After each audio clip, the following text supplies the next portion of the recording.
Hello, and welcome back to the History of Ancient Greece, Episode 18, From Epic to Lyric. Last episode, we discussed the creative energy that exploded forth in the realm of art and architecture. Well, that same sort of energy can also be found in the sphere of writing. We have already discussed the impact that literacy had on the ancient Greeks, and have gone into extensive detail about the two infamous poets, Homer and Hesiod. But there was so much more happening than just those two in the realm of literary creation in the archaic period. In the next few episodes, we are going to discuss other influential people whose writings give us an insight into the various economic, social, and political happenings that are reshaping archaic Greece. In addition to Homer, there were other epic poets that cemented the various oral myths that were passed down from generation to generation. The other poets of the so-called epic cycle were most assuredly writing after Homer, and styled their poems after the great bard. As we have mentioned before, the Iliad only detailed a small part of the 10th year of the Trojan War, because Homer's audience would have already known the story. Well, these other epic poets wrote down the rest of the story. Thus, the epic cycle related the full story of the Trojan War. Although some scholars sometimes include the Iliad and the Odyssey among the poems of the epic cycle, the term is more often used to specify the non-Homeric poems, as distinct from the Homeric ones. Aside from the Iliad and the Odyssey, the epics only survive in fragments. Fortunately, the tales told in the cycle are recounted by other ancient sources, notably Virgil's Aeneid, Ovid's Metamorphoses, Quintus of Smyrna's Post-Homerica, and Aeschylus's Orestean trilogy, as well as summaries from late antiquity and the Byzantine period. We will do a very brief overview of the 6 books. The Cypria, written by Stasinus of Cyprus, narrates the events leading up to the Iliad in 11 books. It contained an account of the judgment of Paris, the rape of Helen, the landing of the Achaeans on the coast of Troy, and the first 9 years of the war. The Aethiopis was written by Arctinus of Miletus in 5 books. It follows after the storyline of the Iliad, opening up after the death of Hector. It narrates the arrival of the Trojan allies, that is the Amazon queen, Penthesilea, and the Ethiopian king, Memnon, their deaths at Achilles' hands, and Achilles' own death by an arrow shot by Paris. The so-called Little Iliad was written by Lescus of Lesbos in 4 books. It narrates the events after Achilles' death, including the building of the Trojan horse, and the awarding of Achilles' armor to Odysseus, resulting in Ajax committing suicide. The Iliou-Persis, written by Arctinus as well, narrates the destruction and sack of Troy by the Greeks in 2 books. The Nostoi, written by Aegeus of Troezene, narrates the return home of Agamemnon, Menelaus, and Helen. Finally, there is the Telegony, written by Eugamon of Cyrene in 2 books. It follows after the Odyssey and narrates the murder of Odysseus by Telegonus, Odysseus' unbeknownst son to Circe. There are probably uncountable other epic poets who wrote their own versions of the Trojan War cycle that have been lost to history. Although many such poets continue to compose these lengthy epic narratives, most archaic poets chose not to follow in the giant footsteps of Homer, who was already canonized as the supreme bard by the early 7th century BC. They instead turned their talents to other genres of poetry. And thus in literary expression, as well, the archaic period was one of innovation, as there was a sudden effusion of poetry that was markedly different from the poetry of Homer and Hesiod. We lump this new style of poetry together all under the generic title of lyric poetry, so called because the poetry was often composed using a lyra, or lyre. These poets were writing about deeply personal matters, and in many cases in the first person, very different than the austere anonymity of the epic narrator in Homer. Although lyric poetry would be continued to be written well into the Hellenistic and Roman periods, the 7th, 6th, and early 5th centuries BC is known as the Lyric Age of Greece. Culturally, Greek lyric poetry is the product of the political, social, and intellectual environment of the Greek polis. The roots of lyric poetry, however, extend far back in time to folk songs created for specific occasions, such as harvests, weddings, funerals, and coming-of-age rituals, or to hymns, fables, drinking songs, and love songs. In other words, everything that pertained to communal and private life. With the advent of literacy, such poems could be preserved and circulated. In this manner, poets could attain not merely local, but pan-Hellenic fame by competing with their more carefully crafted songs, composed and polished in writing. Some Greek lyric poems celebrate athletic victories, or a famous event in their polis' history, commemorate the dead, exhort soldiers to valor, and offer religious devotion in the form of hymns, paeans, and dithyrambs. Most lyric poetry, though, was personal, sometimes extremely so, in subject and tone. The poets sang about drinking, friends and enemies, old age and death, politics, war, and morality. Love poems praised the beloved, expressed unfulfilled erotic desire, or blamed the former lover for a breakup. The poet's tone could vary from lighthearted to bitter to contemplative. We also must keep in mind that since these poems were meant to be performed, the poets could have adopted a variety of public personas. Regardless, they not only give us rare insights into feelings about personal matters, but also, because private life and polis life were so closely intertwined, they reflect sentiments and attitudes about their society. The archaic period, as we have already seen, was a time of enormous upheaval, and the lyric poets were not shy at reflecting on these contemporary events. In addition, the lyric poets wrote in very different, complex meters than those found in the Homeric epics, which was confined to a single rhythm, the relatively straightforward dactylic hexameter.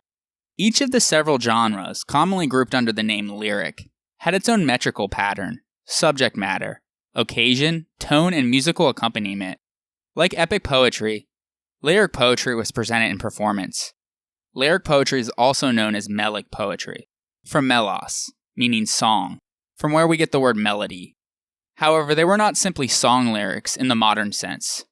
A major distinction was also made between solo songs and those performed by a chorus of youths.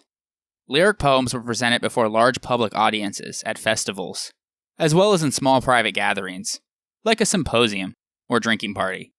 Unlike the epic poetry of Homer, or the didactic poetry of Hesiod, lyric poems are far shorter, ranging in length from a few lines to possibly several hundred.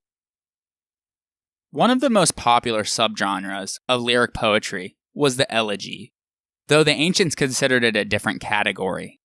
Unlike epic and lyric verse, which were accompanied by string instruments, like the lyre, elegy was typically accompanied by a flute-like wind instrument called aulos, and its performance, therefore, required at least two people, one to sing and one to play. It's believed to have originally been associated with lamentation, as scholars have theorized that the name elegy was derived from the Greek phrase elege, which essentially means woe, cry, and was used in funerary songs. But the lyric poets expanded its use to other themes that conveyed any strong, serious emotion.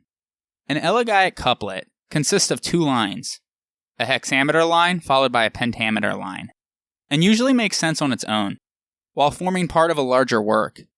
It is called hexameter because in Greek, hex means six, and thus it has 6 dactyls, which is a long syllable followed by 2 short syllables. In the same sense, pentameter receives its name from pentos, which means 5. There are, of course, some exceptions and variations in the syllables. I am not particularly adept at meter scansion in ancient Greek and Latin poetry, so I'm not even going to try to explain how all of this works. Just know that elegiac couplets with dactylic hexameter, followed by dactylic pentameter, was a much more flexible medium than the straight lines of dactylic hexameter found in Homer. In addition to lyric, iambic poetry was also popular in the archaic period. Instead of using the dactyl meter of a long syllable followed by 2 short syllables, a iambus was a short syllable followed by a long syllable. It featured insulting and obscene language, and sometimes is referred to as blame poetry. Blame ranges from humorous ribbing of friends to merciless attacks on outsiders. It was informal and intended to entertain, and it seems to have been performed on similar occasions as elegy, even though it lacked elegy's decorum. Among ancient literary theorists, iambic verse came to be regarded as lower than lyric poetry, partly because iambic meter was thought to be the simplest of verse forms, and the nearest to common speech, but also because of its undignified content There is no sure evidence about the original venue for iambic poetry, but the drinking party and the cult festival were probably the main occasions. Nor do we know clearly what role iambic poetry played in ancient society. It was certainly complex, though. It seems to have found a voice during times of social change and political dissent, when the poet felt entitled or empowered to preach and condemn. We are aware of around 24 poets from the archaic period. Sadly, we are only left with a small sampling of what was written in the form of fragments that would scarcely fill a single book. During the 3rd century BC, the scholars at the Library of Alexandria created a canonical group of 9 poets esteemed worthy of critical study, which they called the melikos, or lyrikos, meaning the melic or lyric poets. In most Greek sources, the word melikos is used, but the variant lyrikos became the regular form in Latin, as lyricus, and in modern languages, which is why they are commonly called the lyric poets today. The ancient scholars defined the genre on the basis of the musical accompaniment, not the content. Thus, some types of poetry, which would be included under the label lyric poetry, in the modern sense, namely the elegy and iambis, which were performed with flutes, are excluded. This explains why some of the better-known poets are missing from the list. In any event, the 9 are Alcman of Sparta, Sappho and Alcaeus of Mytilene, Stesichorus of Metaros, Anacreon of Teos, Ibycus of Rhegium, Simonides and Bacchylides of Chios, and Pindar of Thebes. Archilochus of Paros is the earliest lyric poet for whom biographical details have survived, as snippets of information have been preserved by a plethora of ancient authors. Since we know many personal details about him, it has been said that he is the first Greek of flesh and blood whom we can grasp through the mists of antiquity.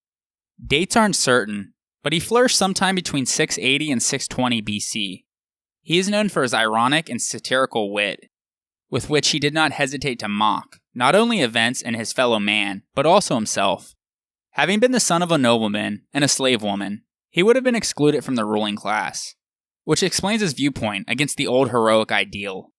Paros had previously founded a colony on the island of Thasos in the northern Aegean, so Archilochus moved there, hoping to seek a better livelihood than what his status would have found at Paros. But he had no love of the sea and sang of the bitter gifts of Poseidon, and was nostalgic for sweet home, as he put it. He eventually participated in some of the military operations that took place at Thasos against the indigenous Thracians.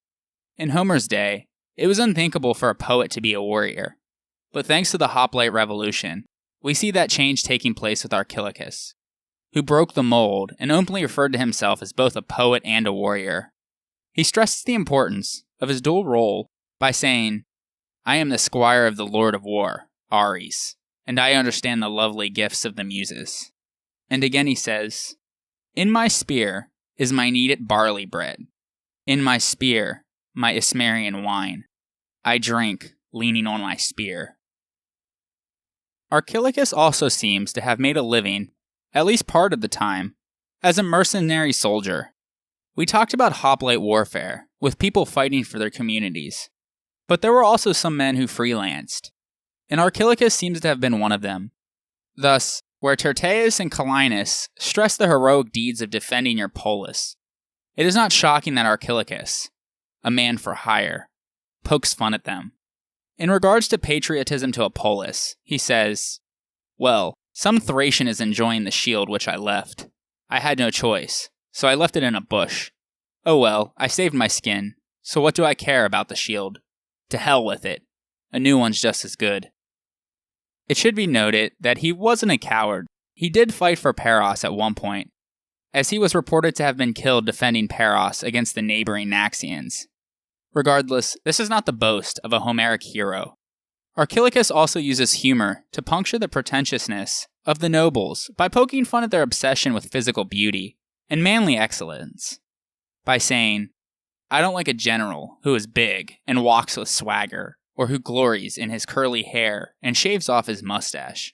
Give me a man who is little, bandy-legged, feet firm on the ground, and full of heart." This is another reflection of the new realities of hoplite warfare, but also a reflection of the social class tensions. It's not that the old values have completely disappeared, though. He describes Thasos as an awful place to live multiple times in his poems, including saying that it bristles with timber like a donkey's back. He's fighting on behalf of a people he hates, as he states the dregs of all the Greeks have come together in Thasos, but yet he values his closest comrades and their stalwart and glorious commander. He also says, "There's one big thing I know, to pay back injury done to me with terrible injuries." In this, we can still see the old heroic code of helping one's friends and hurting one's enemies vividly. Archilochus's works also focused a lot on outrageous conduct, such as drinking and carousing, his sexual adventures, the pain of losing his brother-in-law in a shipwreck, hatred of his enemies, and the uncertainties of life, in alternating tones of deep seriousness and obscene levity.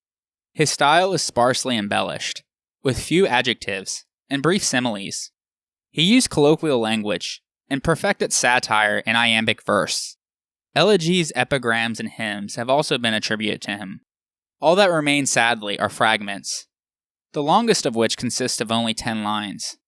Some of his most famous maxims are, "The gods gave man great patience to deal with incurable ills," and "The fox knows many things, while the porcupine only one, but it's excellent." Some of Archilochus's verses are erotic and some are quite sexual. He says, "She rejoiced, holding a branch of myrtle and the rose tree's lovely flower, and her hair shadowed her shoulders and her back." A lovely image of a beautiful woman, where he writes about his own desire and he pains with longing. These are feelings that we can identify with. But there's another element in Archilochus too that we will find in many of the other poets, and that is a pervasive sense of anxiety. Remember, the archaic period was a time of change, and he writes about the uncertainty of how the gods treat us, saying, "They set men upright who have been laid low on the black earth. Often, they trip even those who are standing tall, and roll them onto their backs. And then many troubles come to them, and a man wanders in want of livelihood, unhinged in mind." Essentially, he is saying that the gods can pick us up when we are down, but they can also smack us flat, and none of it is totally under our control. The vivid language and intimate details of his poems often look autobiographical, yet Aristotle reports that Archilochus sometimes role-played. The philosopher quoted 2 fragments as examples of him speaking in somebody else's voice. In one, an unnamed father commented on a recent eclipse of the sun, witnessed at Thasos, which, if true, was either the eclipse that took place in June 660 BC or April 648 BC. In the other, a carpenter named Charon expressed his indifference to the wealth of Gyges, the king of Lydia. It was in this passage that we first saw the word tyrannos, mentioned a few episodes back. Archilochus was revered by the ancient Greeks as one of their most brilliant authors, able to be mentioned in the same breath as Homer and Hesiod. Archilochus was not included in the canonical list of 9 lyric poets compiled by Hellenistic scholars, as his range exceeded their narrow criteria for lyric, that being verse accompanied by the lyre. He did in fact compose some lyric poetry, but only the tiniest fragments of these survive today.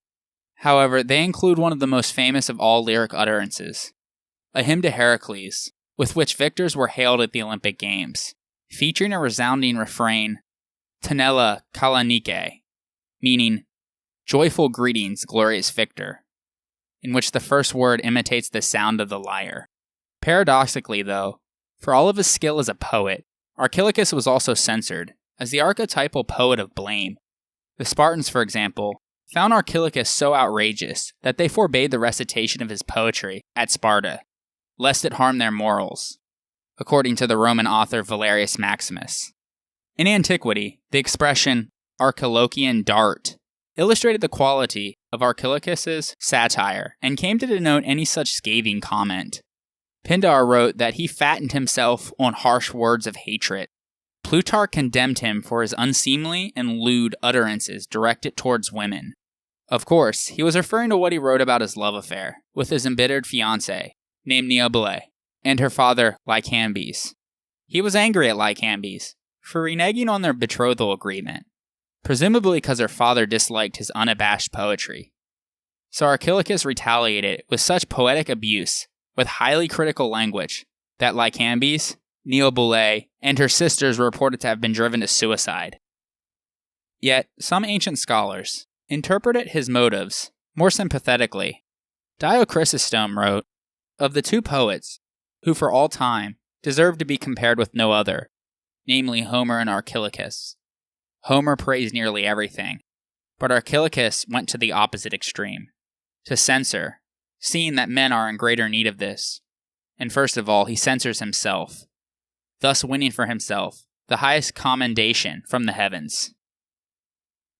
Another iambic and elegiac poet, who was a younger contemporary of Archilochus, was Simonides of Amorgus, the easternmost island of the Cyclades. None of his elegiac poetry has survived, though, but fragments of his iambic poetry survive as quotations in other ancient authors, the most extensive and well-known of which is 118 lines of what is called types of women. The poem is based on the idea that Zeus created men and women differently, and that he specifically created 10 types of women based on different models from the natural world. The poem takes the form of a catalog, with each type of woman represented by an animal whose characteristics, according to the poet that is, are also characteristic of a large body of the female population. Of the 10 types of women in the poem, 9 are delineated as destructive. The dirty woman comes from a pig. The cunning woman originates from a fox. The incessantly curious and high-maintenance woman comes from the dog. The lazy or apathetic woman comes from the earth or soil. The capricious woman of mood swings comes from seawater. The stubborn woman comes from an ass. The untrusty and uncontrollable woman comes from a weasel or skunk, depending on the translation. The overly proud woman comes from a mare. And the worst and ugliest type of woman comes from an ape or monkey. Only the bee woman, who is dismissed as an impossible ideal, is regarded as virtuous. The bee reference is considered homage to the earlier theogony of Hesiod, which uses the metaphor of women and men as bees in one part. The poem is notable for its length, as it's the longest surviving example of early Greek iambic poetry. Along with Hesiod's telling of the story of Pandora in the Theogony, it is one of the earliest texts attesting to the misogyny in ancient Greek thought. In the 7th century BC, Sparta was vastly different than its classical counterpart. We will discuss these changes in future episodes. In any event, Sparta's nobles lived luxuriously, like the nobles of other lands, and the city showed other interests than just martial ones. Soon enough, lyric poetry found a home at the royal courts of Sparta. At about the time of the Second Messenian War, Terpander of Lesbos was said to have visited Sparta and instituted the musical contest at the Carnea, the great festival to Apollo and Lacedaemon. Some accounts state he was summoned there by the Delphic oracle of Apollo, who, as you know, was the god of music and poetry. In any event, Terpander was regarded by the ancients as the father of Greek music and lyric poetry. Although he didn't create music, as we discussed, it has been in use for centuries. He is credited with systematizing the various modes of music which existed in Greece and Anatolia. According to Strabo, he increased the number of strings in the lyre from 4 to 7 and invented the kithara, a stringed instrument that in modern Greek means guitar. Those who could play the kithara were known as kitharodes, and were trained professionals as the kithara required a high level of technical skill. Terpander is also said to have introduced several new rhythms in addition to the dactylic, and to have been famous as a composer of drinking songs, called scholia.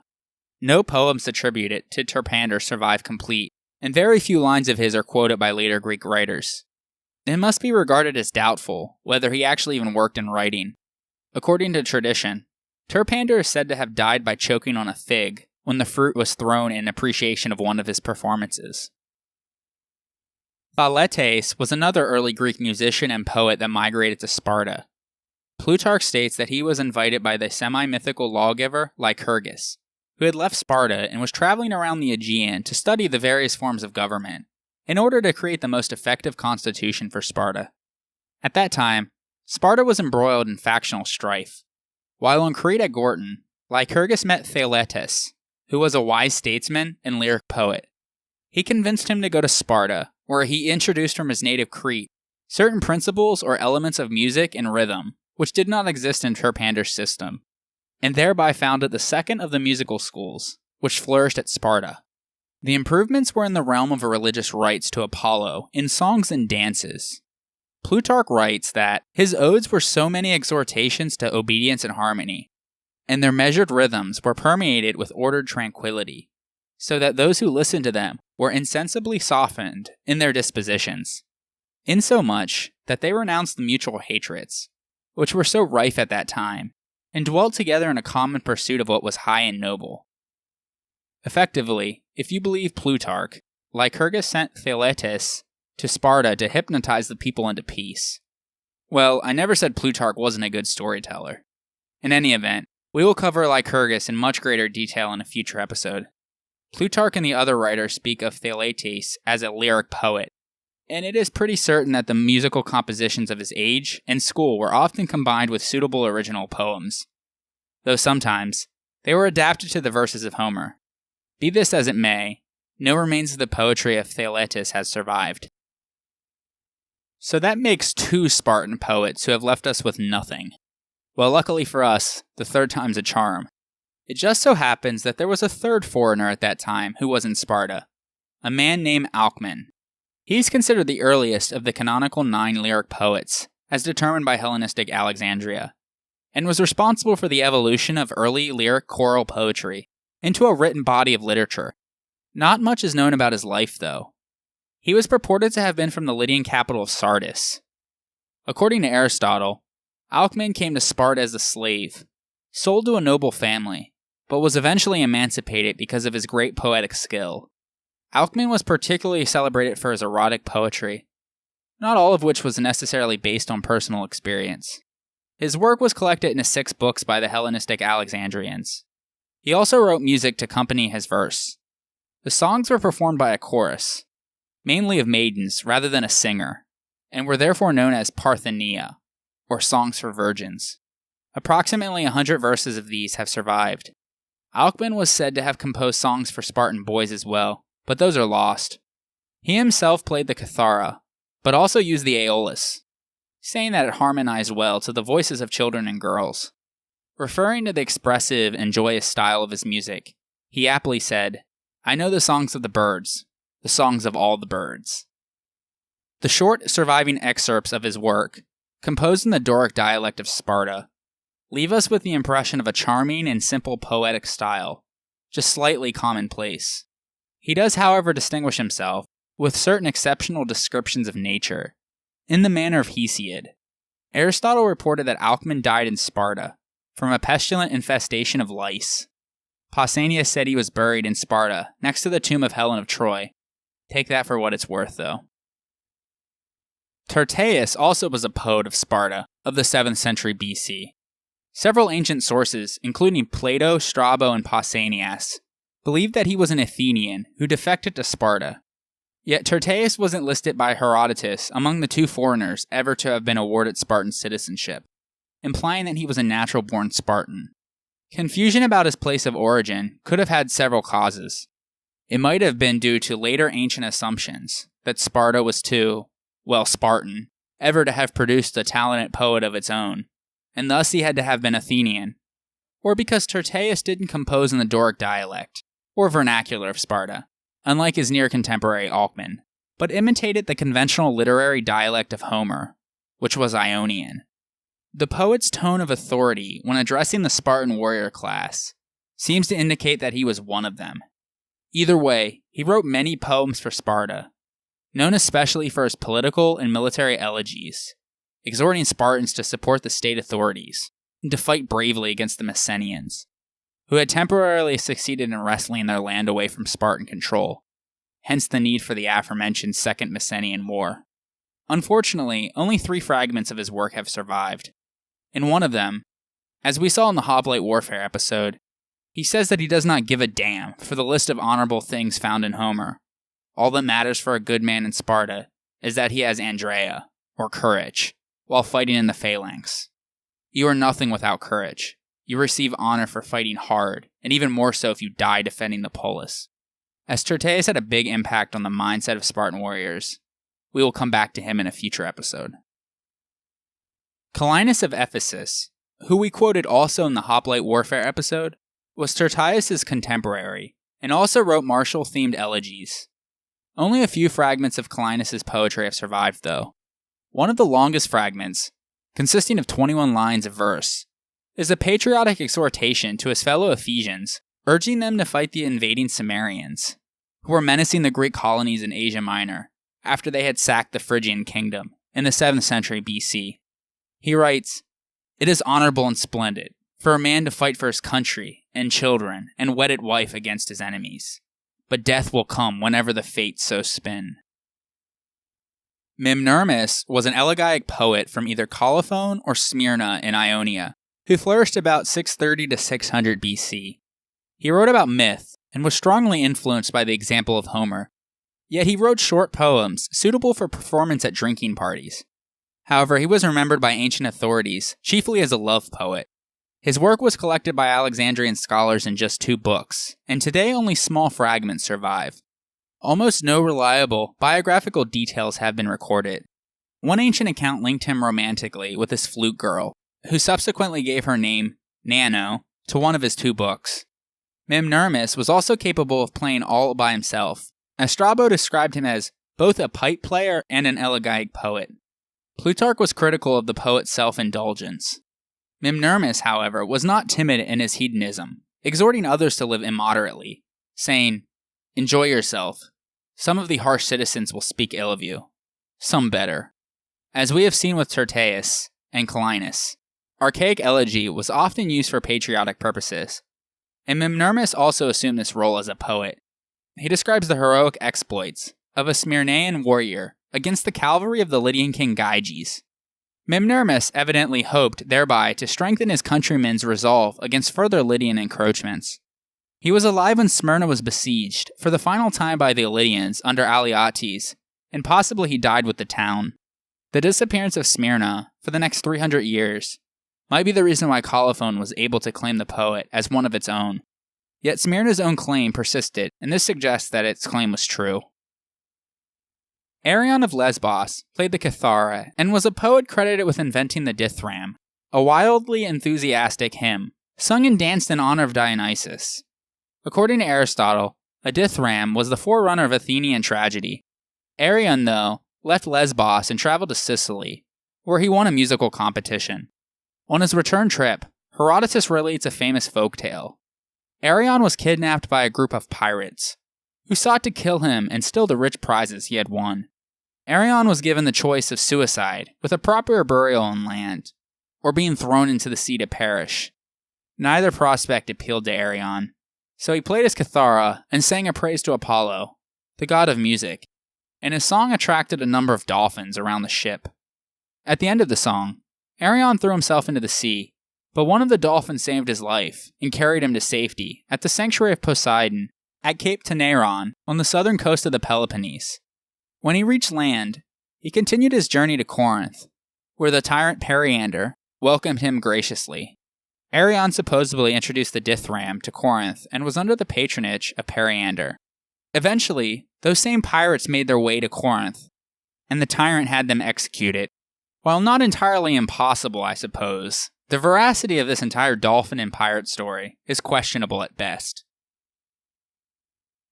On the next episode, we are going to continue our story about the poets and their times as we bring the 7th century BC to a close, and head into the 6th century BC, a period of increased tyranny and social tension in the Greek world, which, as we will see, will have a big influence on writing. So join us next time on the History of Ancient Greece, Episode 19, Poets and Wise Rulers. If you haven't done so yet, please head on over to iTunes and rate and review the show. It would help the podcast grow immensely. Also, while you're there, subscribe to the show so it comes on your phone every week.